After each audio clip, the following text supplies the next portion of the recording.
Hello, good people. Hello. Great evening, everyone. I hope everyone has had a wonderful Wednesday. I am coming over on here just for a few minutes this evening, and we're going to talk on the topic of stop being who you aren't. Stop being who you are not. Someone suggested to me that I should look at the glass as half full instead of half empty and retitle this message to Be Who You Are. But I think a lot of people keep saying be who you are and people still aren't getting it. So we're going to sometimes a little twist of the words actually help people to get the message. What do I mean by stop being who you aren't? I'll start with ladies. Then we'll move into gentlemen. Then we'll move into other things, okay? So ladies, everybody is not built for makeup. Some of you, it takes hours to do your eyebrows, your eyelashes, hair weave. You got to pay somebody, beg somebody to come over. You got to go to the mall to do it. You are not one of them people that can run in the bathroom in 30 minutes and get it all done. It's okay. Like, I'm a lip gloss chick. I'm not into, every now and again, if I'm going out doing something nice, I'll throw on some eyelashes, some makeup, have my eyebrows on fleek, the whole nine. We do that. But I'm talking about the ones who are forcing it. And then you want to sit on social media, and then you want to take selfies with filters, and then you want to look a certain way. But really, sure, you look good. I'm not going to take that away from you. But really, it's all of this extra effort and energy that can be put into something more productive, something that helps build your legacy, something that helps build your financial portfolio, something that helps build you education-wise, spiritual-wise, your relationships with your family, your friends, just becoming a better you than this external makeup queen, right? So let's be who we are. If we have had pain in our life, let's use that to fuel our passion, okay? Another thing we want to talk about as far as stop being who you are not. Gentlemen, I commend so many of our black brothers have become entrepreneurs within the last 2 years amidst the pandemic. I commend you. I love it. I am cheering you on.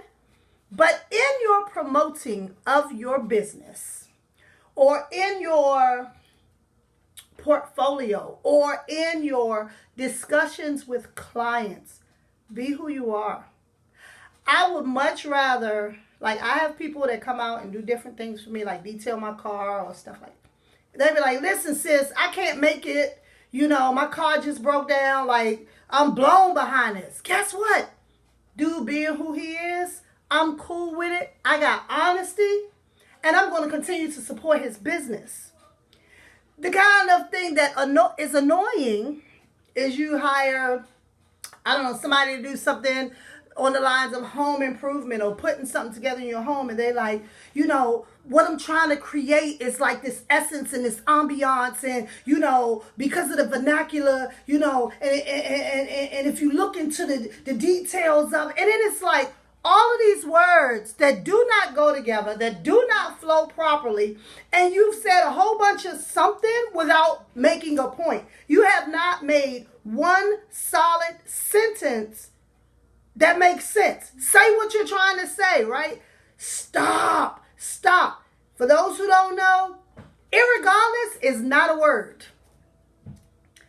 I'm so sick of people saying, irregardless of what they, if I am the head, I am the CEO, and I'm the top of this, and everybody reports to me, and then you write, and you can't even do payroll. You can't even put your business plan together. And maybe you have somebody to help you to do that. But the thing that gets me is, so I'm an administrator at heart.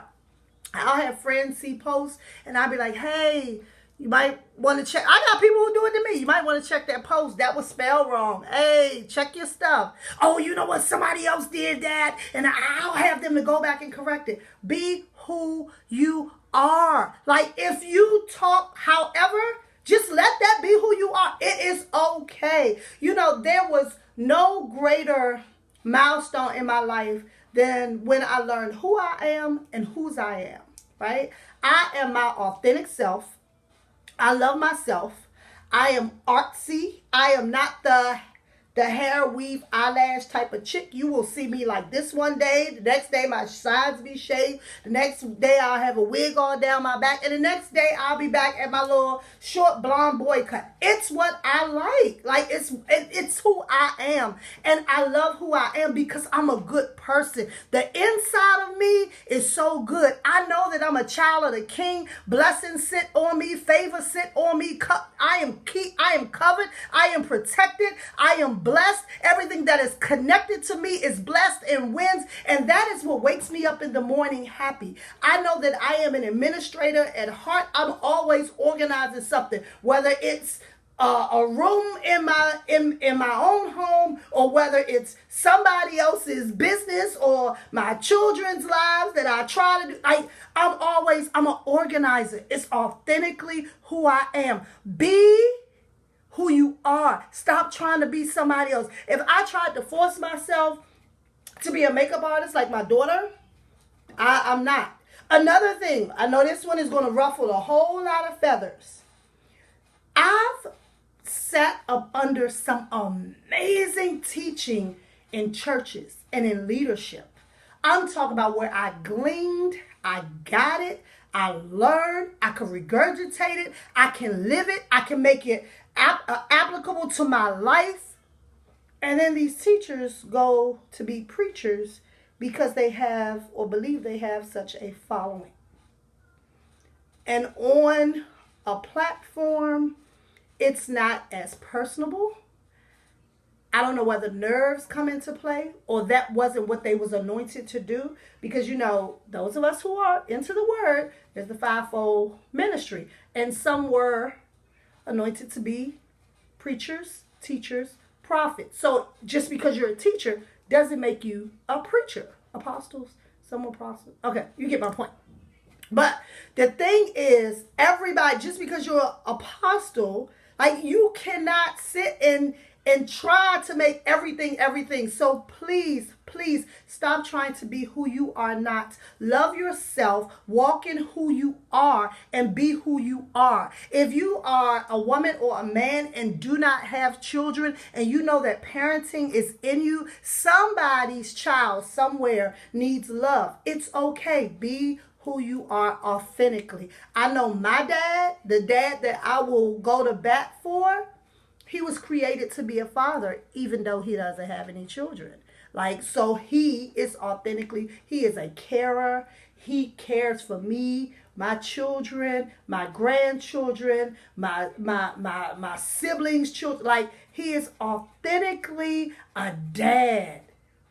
And so he is who he is, and I love who he is, and I will never try to change him. But that's all I have to come on here and say. I'm not going to draw this out. I just want people to stop making fools of themselves, trying to be who they are not. So if you have missed this live on Facebook, please subscribe to my YouTube channel and set up your alerts. It is Gavata Smith, Gavata Smith. Or my Instagram on IGTV is Gavata at MYM for Christ. And my website is www.gavata.org. That just tells you a little bit more about me. Thank you for tuning in once again to Get Yourself Together First Conversations with Gavata. And my ultimate goal is, if I can help, I learned this from my grandmother, one person get their self together first, then my goal has been accomplished. My living is not in vain, and my purpose has been fulfilled. You all have a blessed night.